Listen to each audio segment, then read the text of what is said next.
Hello and welcome guys. आइए शुरुआत करते हैं हमारे आगे के टॉपिक की मध्य पुरापाषाण काल। जैसा कि पहले हम लोगों ने निम्न पुरापाषाण काल देखा था, आगे हमारा है मध्य पुरापाषाण काल। इसमें क्या है, इसकी खोज एच.डी. संकालिया ने की। ठीक है, मध्य पुरापाषाण की। और ये इसको मध्य पुरापाषाण को फलक संस्कृति के नाम से जाना जाता है। निम्न पुरापाषाण काल में हमने देखा कोर संस्कृति, ठीक है, यानी कि हैंडेक्स संस्कृति देखी थी। ये फलक संस्कृति है, इनके इसी नाम से जाना जाता है। तो यहाँ पे क्वेश्चन पूछ लिया जाता है मध्य पुरापाषाण काल को किस कौन सी संस्कृति के नाम से जाना जाता है, तो फलक संस्कृति। और इसकी खोज किसने की थी? संकालिया ने की थी। इसमें कौन कौन से उपकरण थे? जैसे खुरचनी और स्क्रेपर थे। खुरचनी कैसे थी? इस टाइप की थी, ये नुकीली है, नुकीली करके बनी हुई है। तो यहाँ से इस तरह से किसी चीज़ को छीला जाता था, खाल टाइप की। जो लिखा है यहाँ पे मैंने, जानवरों की खाल निकालना, इससे बहुत इजी हो जाता था। बेदनी मतलब नीचे ये पॉइंट होता था और उसके बाद ये इसको बेदनी कहते थे। वहीं तक्षणी या फिर ब्यूरिन इसे कहा जाता था। ब्लेड की तरह होता था ये, ठीक है, ये ब्लेड की तरह होता था। ये उपकरण पाए गए मध्य पुरापाषाण काल में, ठीक है। और उसके बाद फ्लिंट, चट, जेस्पर का प्रयोग पत्थरों में किया जाता था, पत्थर टाइप के थे ये। वहीं स्थल क्या कौन कौन से थे मध्य पुरापाषाण काल के? महाराष्ट्र था, महाराष्ट्र का क्या था? नेवासा था, चिरकी था, हथनौरा। ये हथनौरा बहुत इंपॉर्टेंट है, यहाँ से क्वेश्चन बन चुके हैं। और शिल्पी में सबसे पहले क्वेश्चन यही रखा जाता है, ठीक है, रखा हुआ मिलता है अगर शिल्प। लेकिन अब तो कोई शिल्पी नहीं पढ़ रहा है, पहले शिल्पी जब पढ़ते तो ये क्वेश्चन बहुत आया था, उसमें बहुत ज़्यादा देखने को मिलता है। तो हथनौरा महाराष्ट्र का स्थल है। यहाँ से क्या मध्य पुरापाषाण काल से संबंधित है। यहाँ क्या मिला? मानव कंकाल पहली बार इस समय मिला, ठीक है, हथनौरा से मिला। और कहाँ? मध्य पुरापाषाण काल से संबंधित है मानव कंकाल। मध्य पुरापाषाण काल हिमयुग था, ठीक है। आगे हम इसी में कंप्लीट कर देती है, यानी कि पाषाण काल को, इसमें पुरापाषाण काल को। तो इसका उच्च पुरापाषाण काल आता है। पहले हमने निम्न पढ़ा, फिर मध्य पढ़ा, अब उच्च पुरापाषाण काल, ठीक है। इसको उच्च पुरापाषाण काल को हम ब्लेड संस्कृति के नाम से जानते हैं। तो कौन? 3 संस्कृति हो गई हमारी, कोर यानी कि हैंडेक्स, फलक संस्कृति और ब्लेड संस्कृति। तो उच्च पुरापाषाण काल ब्लेड संस्कृति के नाम से जाना जाता है। मध्य पुरापाषाण में हिमयुग था, उसके बाद जलवायु में परिवर्तन होने लगा उच्च पुरापाषाण में, ठीक है। तो धीरे धीरे जलवायु परिवर्तित होने लगी और मानव का रहन सहन का स्तर बदलता गया।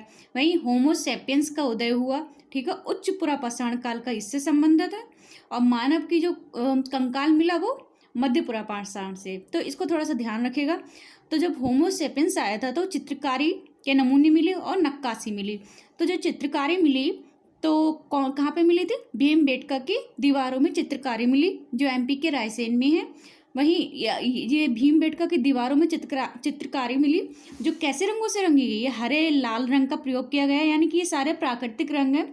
कोई भी आर्टिफिशियल चीज़ यहाँ पे अभी नहीं है, सब प्राकृतिक चीज़ों से भरमार है पूरा पाषाण काल पूरा।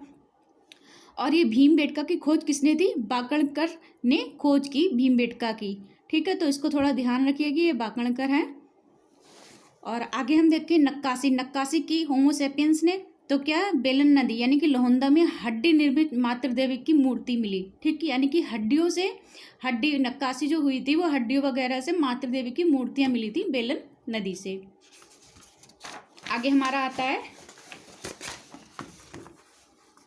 देखिए आगे हमारा आता है मध्य पाषाण काल। मध्य पाषाण काल अब हम पढ़ते हैं। अभी हमारा पुरापाषाण काल खत्म हो गया, अब हमारा आ गया मध्य पाषाण काल। इसके बाद आएगा नव पाषाण काल, ठीक है। अब मध्य पाषाण काल आया। इसमें क्या होता है? 1867 में कार्लाइल ने बिंद क्षेत्र में लघु पाषाण उपकरण खोजे, ठीक है। मध्य पाषाण काल से संबंधित है ये क्षेत्र, बिंद क्षेत्र। यहाँ से कार्नेलियन, स्फटिक, आर्गेट पत्थरों से उपकरण बनाए। तो पिछली बार हमने देखा था दूसरे पत्थर थे, यहाँ से दूसरे पत्थरों से उपकरण बनने लगे। त्रिभुज, चंद्राकार, समलंब प्रकार के छोटे छोटे औजारों का प्रयोग हुआ, जो प्रक्षेपास्त्र यानी कि मिसाइल, जो फेंकने वाले जो हथियार नहीं होते हैं उनको बोला जाता है, ठीक है। तो जैसे कि त्रिभुजाकार बने, चंद्राकार ऐसा बना, समलंब यानी कि कहीं से फेंक के किसी मतलब जानवर वगैरह या फिर किसी का शिकार करने के लिए ऐसे हथियार बनाए गए। छोटे छोटे थे ये। तकनीक को ये सारे हथियार एक तकनीक को दर्शाती हैं। तो क्योंकि इन्हें फेंक कर मारा जाता था ना, वही मैं बता रही थी आपको। तीर कमान का विकास हुआ। तीर कमान का जो हड्डी व सींग के उपकरण के द्वारा हुआ सबसे पहले, वो मध्य पाषाण काल में शुरू हो गया। ठीक है। दूर से अगर शिकार को देख लिया तो दूर से निशाना साध लो, ये तीर कमान का उपयोग हुआ। पशुपालन शुरू हुआ यहीं पे मध्य पाषाण में। आग का प्रयोग हुआ, ठीक है। और इससे संबंधित स्थल कौन कौन से? स्थल बहुत महत्वपूर्ण है, थोड़ा आप इनको ध्यान में रखिएगा क्योंकि स्थल बहुत पूछ लिया जाता है। तो गुजरात का क्या है? लंगनाज, जिसमें 8 गर्त चूल्हे पाए गए हैं, ठीक है, और 14 नरकंकाल मिले हैं। ये लास्ट में अभी यहाँ पे क्वेश्चन बनेगा, मैंने यहाँ पे ये कोड दे दिया, अभी बताती हूँ इसे क्या है। तो ये नरकंकाल से संबंधित ये कोड है, अभी मैं बताऊँगी आपको कैसे इसको याद रखना है। तो 14 नरकंकाल मिले हैं यहाँ पे लंगनाथ से। वहीं राजस्थान का है बागोर और सांभर, ठीक है। ये मध्य पाषाण काल का स्थल है, इसको याद रखिए। पशुपालन के साक्ष्य मिले बागोर से, और वहीं सांभर से वनस्पति के साक्ष्य मिले हैं। सबसे पहले की बात है ये, सबसे पहले में क्या क्या हुआ वही वाली चीज़ें हैं। एमपी में आदमगढ़ है, यहाँ से पशुपालन के साक्ष्य मिले हैं, तो यानी कि 2 जगह से हो गए, एक एमपी और राजस्थान। यूपी से क्या मिला? यूपी के विंध्य क्षेत्र से मिला है लेखैया, ये एक स्थल है। मुरहाना और बघीखोर, तो यहाँ से लेखैया से 17 नरकंकाल मिले हैं, ठीक है। यहाँ 14 मिले थे, यहाँ 17 मिले हैं। आगे प्रतापगढ़ है, प्रतापगढ़ से क्या क्या मिला है? तो प्रतापगढ़ से हमारा है ये स्थल है हमारे सरायनाहर, महदहा और दमदमा। प्रतापगढ़ क्षेत्र के ये 3 स्थल हैं। और दमदमा से मिले 41 नरकंकाल, एक कब्र में 3 नरकंकाल। ये इसका भी एक कोड है कि एक कब्र में 2, एक कब्र में 1, एक कब्र में 3, इसका भी कोड है, मैं भी बताती हूँ आपको। एक कब्र में 3 नरकंकाल मिली हैं। वहीं महदहा में क्या हुआ? हड्डी के उपकरण और आभूषण मिले हैं यहाँ से, महदहा से। और यहाँ से क्या हुआ? और यहाँ से महदहा से युगल समाधान एक कब्र में, यानी कि यहाँ पे हमने 3 पढ़ा, एक कब्र में 2। वहीं मध्य पाषाण का पुराना स्थल है ये, महदहा सबसे पुराना स्थल है, ठीक है, मध्य पाषाण काल का। यहाँ पे ये सिर पश्चिम और पैर पूर्व में दफनाने की प्रक्रिया थी ना, तो कैसे करते थे? सिर पश्चिम में होता था, पैर पूर्व की तरफ रखे जाते थे। वहीं सरायनहार से 37 नरकंकाल मिले हैं, ठीक है। सब यहाँ पे अभी इसका हम क्रम देखेंगे, ऊपर कोड हो गया हमारा और एक यहाँ पे हो गया। 37 नरकंकाल मिले। एक कब्र में 4 नरकंकाल, यानी कि 3, 2 और 4, ठीक है। स्तंभ गर्त मिले है, 8 गर्द चूल्हे मिले हैं यहाँ से।